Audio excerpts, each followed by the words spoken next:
เหตุการณ์พายุมักเห็บถล่มในพื้นที่นครหลวงเวียงจันทร์ของสปป.ลาวได้กลายเป็นภาพที่หลายคนเห็นแล้วหดหู่ใจซึ่งกลายเป็นข่าวทั้งภายในประเทศและก็ในภาคพื้นเอเชีย Time to share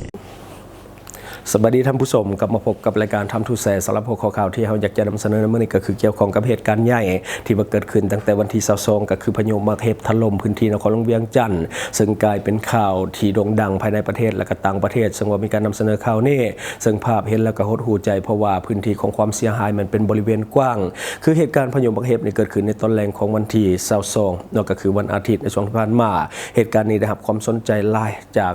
สื่อสังคมออนไลน์และก็สื่อสำนักข่าวต่างๆมันเป็นเหตุการณ์สั้นๆที่มันเกิดขึ้นแต่ว่ามันสร้างความเสียหายหนักหน่วงแล้วก็เป็นบริเวณกว้างพื้นที่บ้านเวียงคำกลายเป็นเขตที่ได้รับผลกระทบหนักหน่วงที่สุดจากเหตุการณ์พายุฤดูร้อนและก็มักเห็บตกในตอนแรกของวันที่22เดือน3ปี2026สร้างความเสียหายแก่เรือนประชาชนโรงเรียนวัดวาอารามและพาหนะเป็นบริเวณกว้างโดยยังบ่สามารถที่จะประเมินมูลค่าความเสียหายได้ในตอนนี้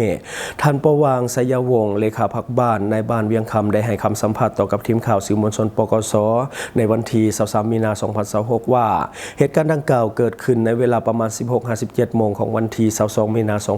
2026ลมพายุและก็มักเห็บที่ตกลงมาอย่างกระทันหันได้ส่งผลกระทบและก็สร้างความเสียหายให้เรือนประชาชนมีการเปเพอย่างหนักหน่วงทั้งหมดเป็น 1,593 หลังคาเรือนสิ่งก่อสร้างที่เป็นสาธารณะบ่ว่าจะเป็นโรงเรียนมันเกิดขึ้น3หลังวัดวาอารามและก็ตลาดและร้านค้าได้รับความเสียหายจำนวนหลายรายงานเบื้องต้นผู้บาดเจ็บก็คือมี5คนก็คือบาดเจ็บเล็กน้อยแล้วก็ผู้บาดเจ็บสมควรก็คือ3คนและยังมีทรัพย์สินอื่นๆที่ได้รับความเสียหายบ่ว่าจะเป็นยานพาหนะรถใหญ่รถจักรและก็บ่อนทำการผลิตและก็ทรัพย์สินต่างๆของพ่อแม่ประชาชนทั่วบ้านได้รับความเสียหายเป็นจำนวนหลายนอกจากบ้านเวียงคำแล้วพายุมักเห็บในครั้งนี้ยังได้แผ่ขยายเป็นวงกว้างไปยังบ้านอ้อมข้างที่มีชายแดนติดจอดกันในพื้นที่ของเมืองสีโคตะบองนครหลวงเวียงจันทร์ซึ่งได้รับผลกระทบหนักหน่วงเช่นเดียวกันก็คือบ้านน้องแตงเหนือบ้านจันทร์สว่างบ้านตาดทองบ้านจำปาปัจจุบันอำนาจการปกครองของบ้านและก็ภาคส่วนที่เกี่ยวข้องพร้อมเล็งเก็บกำข้อมูลละเอียดเพื่อประเมินมูลค่าความเสียหายทั้งหมดและวางแผนที่จะช่วยเหลือเบื้องต้นในการฟื้นฟูขั้นตอนต่อไปพร้อมกันนั้นก็ได้ขอให้ประชาชนติดตามการรายงานสภาพอากาศอย่างใกล้ชิดเพื่อเฝ้าระวังพายุฤดูร้อนที่อาจจะเกิดขึ้นได้อีกในระยะนี้หลายคนเห็นภาพแล้วก็หดหู่ใจนอนผู้ประสบภัยเพราะว่าเหตุการณ์ครั้งนี้มันหนักหน่วงแห่งกว่าทุกครั้งที่ผ่านมาเมื่อก่อนก็เคยเกิดแต่ว่ามันจะเบาบางมันบ่ได้หลายปานนี้บ่ได้สร้างความเสียหายแต่ว่าก็สร้างผลกระทบเล็กๆน้อยๆให้กับประชาชนผู้ที่ว่าอยู่นอกอาคารเบิ่งจากภาพมุมสูงในสถานที่เกิดเหตุเปรียบเหมือนอยู่ในสงครามเนาะเพราะว่าบ้านเรือนในเปเพหลังคาในมุนมืดเนาะเพราะว่ามันถูกลูกเห็บขนาดใหญ่ตกมาใส่มีความรุนแรงและก็เห็นให้หลังคานี่เสียหายกับ 100% ช่วงนี้จำเป็นต้องได้เร่งซ่อมแปลงฟื้นฟูด่วนๆเนื่องจากว่าย่านฝนตกลงมาซ้ำอีกเนาะเพราะว่าตอนนี้ก็เริ่มเข้าใกล้ฤดูฝนก็จะมีฝนตกลงมาเป็นช่วงๆฉะนั้นมันจำเป็นต้องได้ฟื้นฟูเพราะถ้าว่าบ่ซ่อมแปลงเนาะเวลาฝนตกมาอีกประชาชนก็จะบ่มีบนอยู่เนื่องจากว่าหลังคาเปเพไปหมดแล้วบัดนี้เฮามาเบิ่งในส่วนของการช่วยเหลือเบื้องต้นทางภาครัฐก็คือแผนกขออภัยก็คือคณะกรรมการคุ้มครองภัยพิบัติคันศูนย์กลางรัฐมนตรีกระทรวงแรงงานและสวัสดิการสังคมลงพื้นที่ด่วนเร่งช่วยเหลือฟื้นฟูผู้ประสบภัยจากมักเห็บอยู่เมืองสีโคตะบองนครหลวงเวียงจันทร์ท่านโพไสสัญญาสอนรัฐมนตรีกระทรวงแรงงานและสวัสดิการสังคมในนามของห้องประธานผู้ประจำการคณะกรรมการคุ้มครองภัยพิบัติคันศูนย์กลางได้ลงพื้นที่ติดตามสภาพความเสียหายอย่างใกล้ชิดเพื่อให้กำลังใจและก็มอบเครื่องช่วยเหลือฉุกเฉินให้แก่ประชาชนที่ได้รับผลกระทบสภาพความเสียหายเบื้องต้นก็คือจากการสำรวจเบื้องต้นอยู่ที่เมืองสีโคตะบองนครหลวงเวียงจันทร์พายุครั้งนี้ได้สร้างความเสียหายเป็นบริเวณกว้างในจำนวน5บ้านมีบ้านเวียงคำและก็บ้านจันทร์สว่างได้รับผลกระทบหนักที่สุดโดยมีเรือนประชาชนเสียหายกว่า 1,000 ครอบครัวและก็บ้านพลสมบูรณ์มีผลกระทบก็คือ100ครอบครัวและก็บ้านน้องดาบ้านตัดทองผลกระทบ6ครอบครัวพื้นฐานโครงหลังโรงเรียน4แห่งวัด1แห่งและก็ห้องการบ้าน1หลังคาได้รับความเสียหายการแก้ไขและก็ช่วยเหลือฉุกเฉินเพื่อบรรเทาทุกข์ให้แก่ประชาชนจำนวน 2,000 กว่าครอบครัวอย่างทันการภาคส่วนที่เกี่ยวข้องได้เร่งดำเนินการดังนี้ก็คืองบประมาณช่วยเหลือคณะกรรมการคุ้มครองภัยพิบัติคันศูนย์กลางได้จัดงบประมาณช่วยเหลือรวมทั้งหมดมูลค่า 1,402 ล้านกีบเครื่องที่ว่านำมาช่วยเหลือสำคัญมีดังนี้ข้อที่1ก็คือข้าวสารที่เป็นข้าวเจ้าจำนวน20 ตนมูลค่า720 ล้านกีบและต่อมาก็เป็นเครื่องใช้ในครัวเรือนก็คือ200แก๊ส69 ล้านกีบเครื่องสุขอนามัยก็คือ200แก๊สรวมมูลค่า220 ล้านกีบมีมุ้งกันยุง 1,000 พื้นและก็มูลค่าอยู่ที่270 ล้านกีบและก็สัตว์อย่าง 1,000 พื้น120 ล้านกีบน้ำดื่มตุกน้อย50 แพ็ค3 ล้านกีบรวมเป็นเงินมูลค่าทั้งหมดเป็น 1,400 ขออภัย 1,402 ล้านกีบก็คือพร้อมนี้ทางรัฐมนตรียังได้เน้นหนักให้กองเลขาคณะกรรมการคุ้มครองภัยพิบัติขันศูนย์กลางประสานงานกับองค์การคู่ห่วมพัฒนาเพื่อระดมทุนจัดหาวัสดุอุปกรณ์ก่อสร้างเส้นตะปูสังกะสีเพื่อที่จะซ่อมแปลงที่อยู่อาศัยให้กับประชาชนโดยไวสำหรับระยะยาวกรมสังคมสงเคราะห์จะช่วยกับท้องถิ่นวางแผนฟื้นฟูชีวิตกับเป็นอยู่ให้กลับสู่สภาวะปกติโดยเน้นใส่การช่วยเหลือแบบเจาะจงถึงแต่ละครอบครัว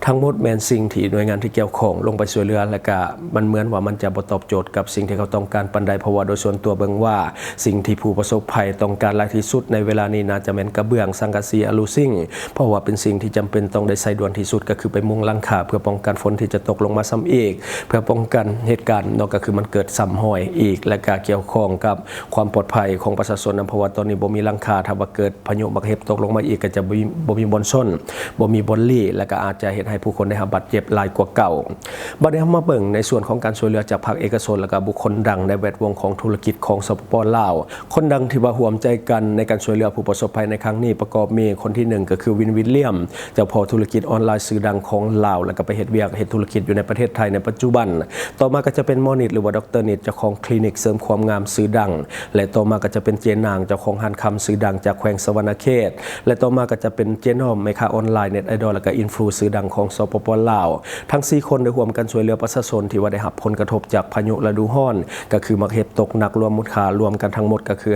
512 ล้านกีบคือวินวิลเลียมหนุ่มธุรกิจที่เป็นคนลาวสัญชาติลาวที่หลายคนรู้จักกันดีบอกว่าจะเป็นประชาชนลาวจะพบพ่อกับปัญหาหยังก็เคยขออภัยก็คือบ่เคยลืมที่จะช่วยเหลือและก็ครั้งนี้ก็ได้ช่วยเหลือบริจาคให้ประชาชนจำนวนทั้งหมดแม่น200 ล้านกีบพร้อมกันนี้ยังแสดงความเสียใจและก็เห็นอกเห็นใจที่ได้ออกมาเห็นใจผู้ที่ว่าประสบภัยที่แสดงออกมาด้วยความจริงใจนอกจากนี้ก็ยังมีดรนิดหรือว่าหมอนิดที่หลายคนก็อาจจะรู้จักเป็นอย่างดีซึ่งผ่านมาก็ได้ช่วยเหลือประชาชนยามพบกับวิกฤตต่างๆและก็ครั้งนี้ก็ได้ช่วยเป็นส่วนหนึ่งในการช่วยเหลือบริจาคให้กับพ่อแม่ประชาชนที่ได้รับผลกระทบในครั้งนี้เช่นเดียวกันจำนวนเงินทั้งหมดแม่น105 ล้านกีบซึ่งจะช่วย5 ล้านกีบต่อ1ครอบครัวพร้อมกันนี้แม่นจะช่วยเหลือเฮือนที่มีผู้เฒ่าหรือว่าผู้ที่ช่วยเหลือตนเองบ่ได้เป็นอันดับทำอิฐพร้อมกันนี้ยังมีเจนางพอใจหรือว่าเจนางที่เป็นเจ้าขอ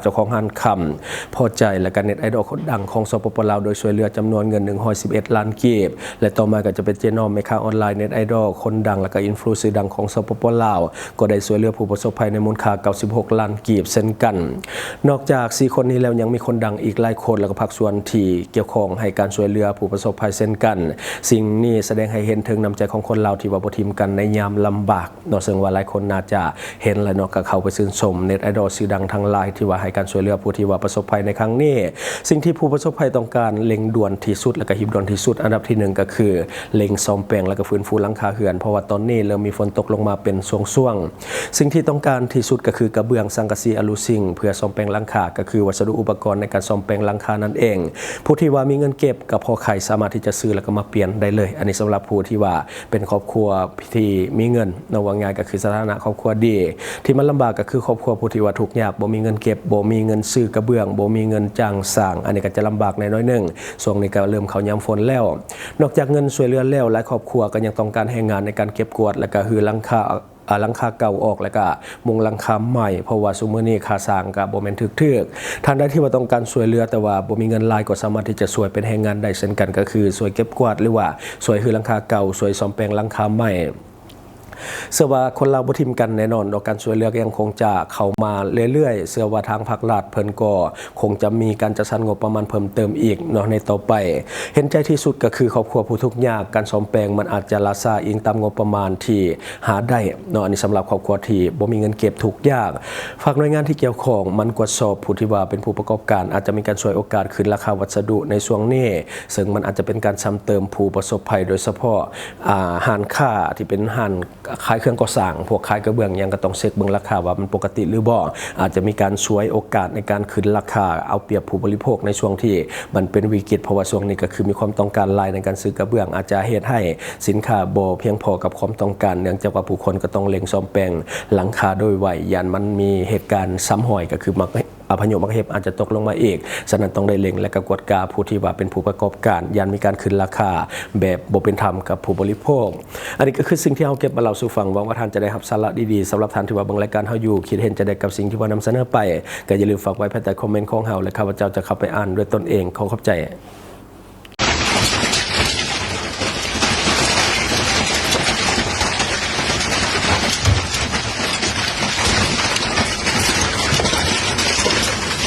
อย่าดับไฟ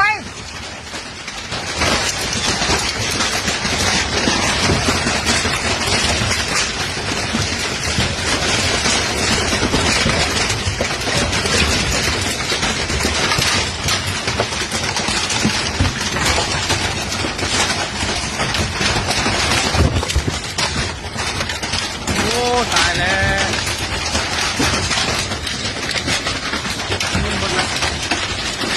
เบิด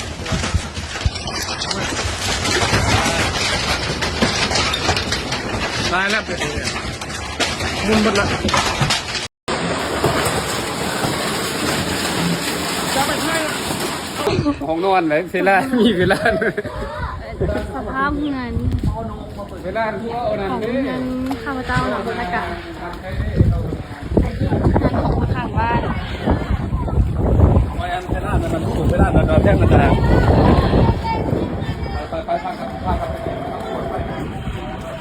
สนใจโฆษณาประชาสัมพันธ์ธุรกิจและผลิตภัณฑ์ของท่าน ผ่านรายการของเฮาสนใจติดต่อตามข้อมูลที่ขึ้นหน้าจอในปัจจุบันได้เลย